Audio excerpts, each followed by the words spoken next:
میلاد مصطفیٰ منایا جاتا ہے، اور کیوں نہ منائے کہ قرآن و احادیث میں کثرت سے اس بات کا ثبوت موجود ہے کہ حضور نبی اکرم نور مجسم صلی اللہ علیہ وسلم کا میلاد منانا باعث ثواب بھی ہے، باعث برکت بھی ہے، باعث رحمت بھی ہے، اور باعث مضبوطی ایمان بھی ہے، اور ہر مسلمان چاہتا ہے کہ ان پر رحمتوں کا نزول ہو، خیر و برکت کی بارش کا نزول ہو، اس کا ایمان تازہ اور مضبوط ہو، اور اس کی وفات ایمان پر ہو۔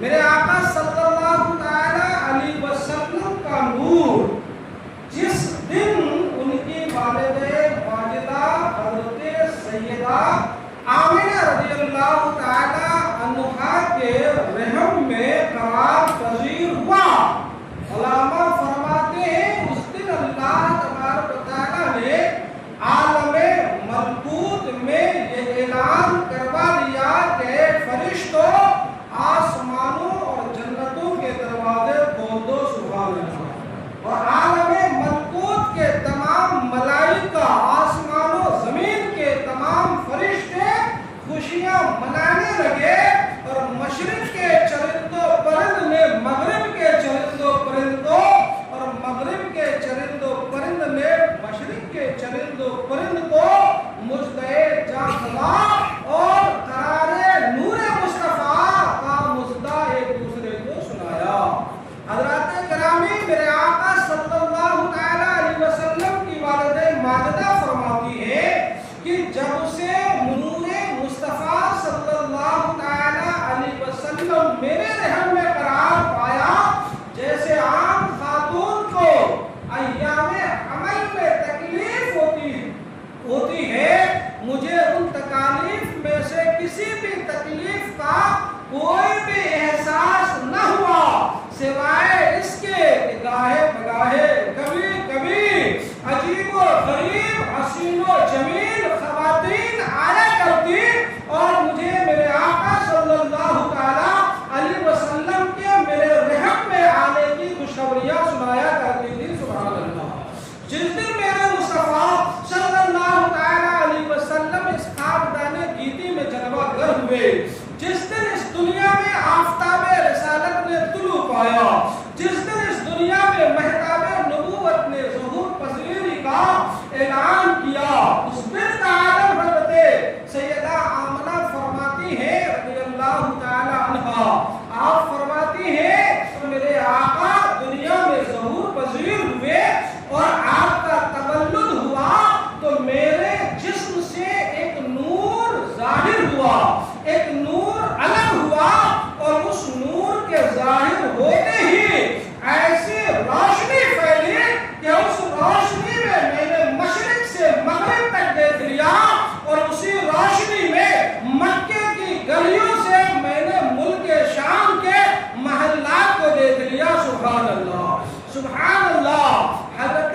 آمنہ رضی اللہ تعالی عنہا یہ بھی فرماتی ہے جب میرے نور نظر کا تولد ہوا تو ایک بادل آسمان سے میرے سروں کے قریب آ گیا، اور اچانک تاریکی چھا گئی، اور پھر میرے آقا جناب محمد رسول اللہ صلی اللہ علیہ وسلم آنکھوں سے اوجھل ہو گئے، اور کوئی کہنے والا یہ کہہ رہا تھا، یہ اعلان کر رہا تھا کہ اس مولود مسعود کو مشرق و مغرب کا سیر کرا لیا جائے تاکہ سارے مخلوقات خدا ان کی زیارت سے مشرف ہو جائے، اور ان کی شکل و صورت کو پہچان لے، اور ان سے آگاہ ہو جائے، سبحان اللہ۔ اور اس طریقے سے میرے آقا صلی اللہ علیہ وسلم کو سارے جہاں کا اسی وقت سیر کرا دیا گیا۔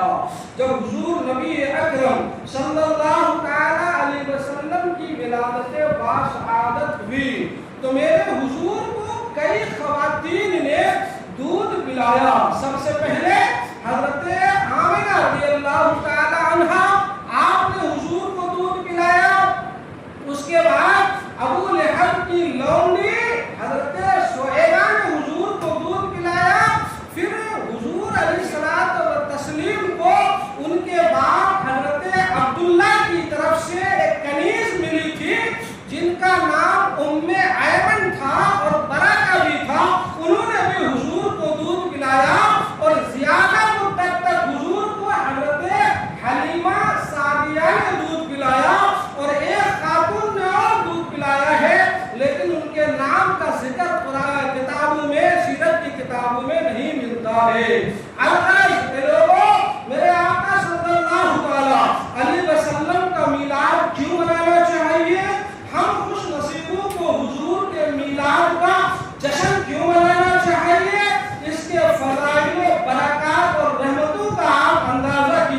جب حضور کی ولادت ہوئی تو ابو لہب کی کنیز حضرت شعیبہ موجود تھی. وہ فوراً ابو لہب کو جا کر حضور کی ولادت کی خوشخبری سنائی. ابو لہب نے اپنے بھتیجے کی ولادت کی خوشخبری سنی تو اس نے کہا شعیبہ جاؤ میرے بھتیجے کو دودھ پلاؤ. اور اس خوشخبری دینے کی وجہ سے ابو لہب نے شعیبہ جو کہ باندھی تھی کنیز تھی اسے آزاد کر دیا. اسے آزاد کر دیا. اب ذرا آپ اندازہ کیجئے. اب فرماتے ہیں کہ ابو لہب کے مرنے کے بعد حضرت عباس رضی اللہ تعالی عنہ نے ابو لہب کو خواب میں دیکھا اور اس سے پوچھا اے ابو لہب تمہارا کیا حال ہے؟ تو ابو لہب نے کہا جب سے مرا ہوں طرح طرح کے عذاب میں مبتلا ہوں, انواع و اقسام کے عذاب میں مبتلا ہوں. ہاں پیر کے دن جس دن میرا بھتیجا محمد پیدا ہوا تھا اور شعیبہ نے اس کے پیدائش کی خوشی مجھے سنائی تھی تو اس خوشی میں میں نے شعیبہ کو آزاد کر دیا تھا. تو اس خوشی کی وجہ سے پیر کے دن میرے عذاب میں تھوڑی تخفیف کر دی جاتی ہے. اور علماء فرماتے ہیں قیامت تک ابو لہب کو میرے آقا علیہ السلام کی ولادت کی مسرت و شادمانی اور خوشی کا اظہار کرنے کی وجہ سے یہ فائدہ اور یہ انعام ملتا رہے گا. محدثین فرماتے ہیں لوگوں ذرا سوچو تو صحیح, جس کی مذمت میں اللہ نے قرآن مجید میں مکمل ایک سورہ تبت یدا ابو لہب کی ہلاکت کا اعلان فرما دیا ہو, جس کی مذمت میں سورت نازل فرما دیا ہو, اس جو ہے مذموم شخص نے اگر اللہ کے نبی صلی اللہ تعالی علیہ وسلم کی ولادت کی خوشی منائی تو اللہ تبارک و تعالیٰ کی طرف سے اس کے عذاب میں تخفیف کا انہیں انعام ملتا ہے. تو جو شخص ایماندار ہو, صاحب ایمان ہو, کلمہ گو ہو, رسول اللہ کا دیوانہ ہو, رسول اللہ سے محبت کرنے والا ہو, رسول اللہ کی سنتوں پر عمل کرنے والا ہو, رسول اللہ کی شریعت کا تابع اور متبع ہو, اگر وہ اپنے حبیب پاک صلی اللہ تعالی علیہ وسلم کے ولادت کی خوشیاں منائے, میلاد کا جشن منائے, میلاد پڑھے اور پڑھوائے, تو آپ سوچو ذرا اللہ تبارک و تعالیٰ کی رحمتوں کا نزول اس کے اوپر کس طرح چھما چھم برسنے لگے گا. پڑھیے ایک بار درود پاک اللہم صلی علی سیدنا مولانا محمد بارک وسلم صلاۃ و سلام علیک یا رسول اللہ صلی اللہ تعالی علیہ وسلم. اللہ تبارک و تعالیٰ نے ہمارے اور آپ کے پیارے حبیب صلی اللہ تعالی علیہ وسلم کو پیدا فرما کر عالم انسانیت کے اوپر احسان عظیم فرمایا. اور اس کا اعلان قرآن میں خود بھی اللہ نے فرمایا ہے کہ لوگوں پر, مومنین کے اوپر ہم نے احسان عظیم فرمایا کہ ان میں انہی میں سے ایک رسول کو مبعوث فرمایا. سبحان اللہ. ذرا سنیے میلاد منانے کے فائدے. حضرت علامہ عبدالحق محدث دہلوی رحمۃ اللہ تعالی علیہ ما ثبت بالسنہ کے اندر تحریر فرماتے ہیں. آپ لکھتے ہیں کہ جس گھر یا مسجد یا محلے میں میلاد منایا جاتا ہے اس گھر, اس مسجد یا اس محلے کو اللہ کے فرشتے گھیر لیتے ہیں. سبحان اللہ. اللہ کے فرشتے گھیر لیتے ہیں اور فرشتوں کے سردار حضرت جبریل علیہ السلام, حضرت میکائیل علیہ السلام, حضرت اسرافیل علیہ السلام اور حضرت اسرائیل علیہ السلام میلاد پڑھنے والے کے لیے دعائے رحمت اور دعائے رضوان فرماتے ہیں. سبحان اللہ. دعائے رحمت اور رضوان فرماتے ہیں. اور علامہ مزید لکھتے ہیں جس گھر میں میلاد منایا جاتا ہے, جس جگہ میلاد پڑھا جاتا ہے, جس مکان میں میلاد پڑھا جاتا ہے, میلاد پڑھے جانے کی برکت کی وجہ سے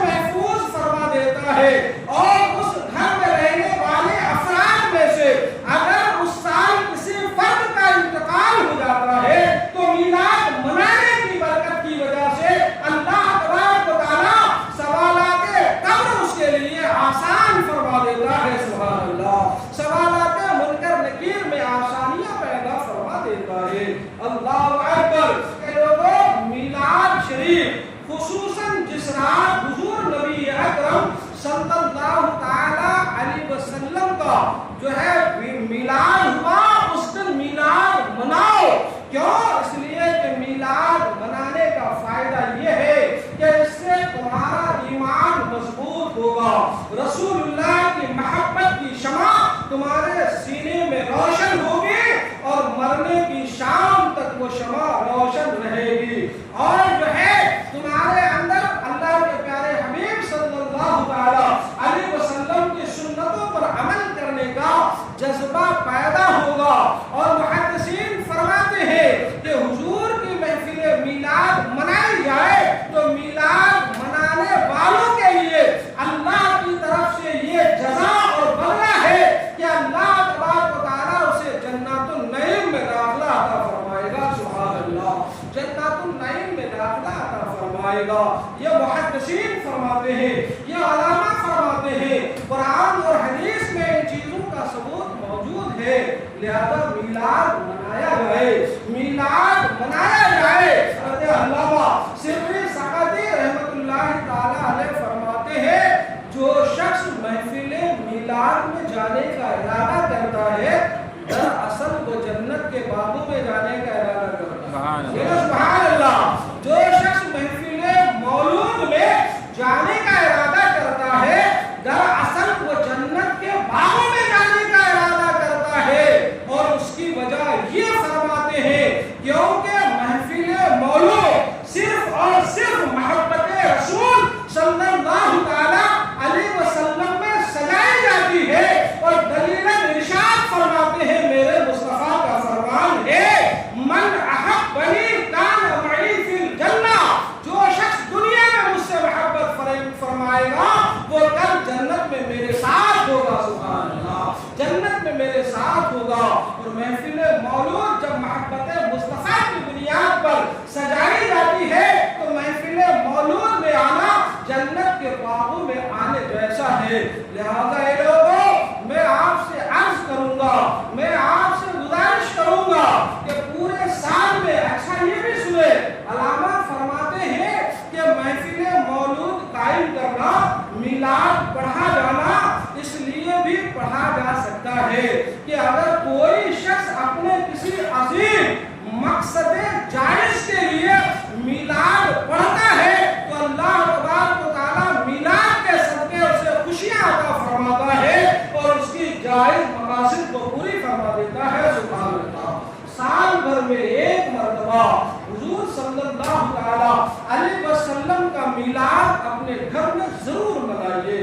میلاد منانے والے بزرگوں کی تاریخیں اگر پڑھیں گے تو ایک وقت میں بزرگان دین نے لاکھوں دراہم اور اشرفیہ حضور نبی اکرم صلی اللہ علیہ وسلم کی محفل میلاد منانے میں خرچ کر دیا ہے. حضرات گرامی سوچو تو ذرا, اگر ہمارے گھر ہمارے بیٹے کی پیدائش ہو جائے, بیٹے کی پیدائش ہو جائے, نواسا پوتوں کی پیدائش ہو جائے تو اس پیدائش کی خوشی میں ہم لوگوں کو کھانا کھلاتے ہیں, مٹھائیاں کھلاتے ہیں, انعام و اکرامات دیا کرتے ہیں اور لوگوں کی توقیر و تعظیم کیا کرتے ہیں, مہمانوں کو بلایا کرتے ہیں. اس پر تو کوئی دلیل نہیں مان رہا ہے, اس پر تو کوئی دلیل نہیں چاہتا. لیکن جس دن محسن انسانیت دنیا میں آئے مسلمانوں کو اس آمد محسن انسانیت سے زیادہ اور بڑی دولت و انعام کیا مل سکتا ہے. اس انعام کے حصول یابی پر ایک دن خوشی نہیں منایا جا سکتا ہے, یقیناً منایا جا سکتا ہے. جس کے دل میں محبت ہے وہ صرف محبت کرنا جانتے ہیں, وہ زیادہ اگر مگر میں اور جو ہے زیادہ دلیل و حجتوں کی کھوج میں نہیں آ کرتے. لہذا میں گزارش کروں گا پورے سال میں ایک مرتبہ کم سے کم اپنے گھر میں ایک دن ضرور میلاد مناؤ. میلاد منانے کے لیے پورا گاؤں بلانے کی ضرورت نہیں ہے, پنڈالوں منڈپ سجانے کی ضرورت نہیں ہے. اپنے گھر کو غسل دے دو سال میں ایک دفعہ. غسل دینے کے بعد اپنی حیثیت کے مطابق اپنے آس پڑوس کے نیک نمازی لوگوں کو, اپنے آس پڑوس کے لوگوں کو 10-12 لوگوں کو دعوت دے دو. وہ گھر آئے, کسی بہترین نعت نبی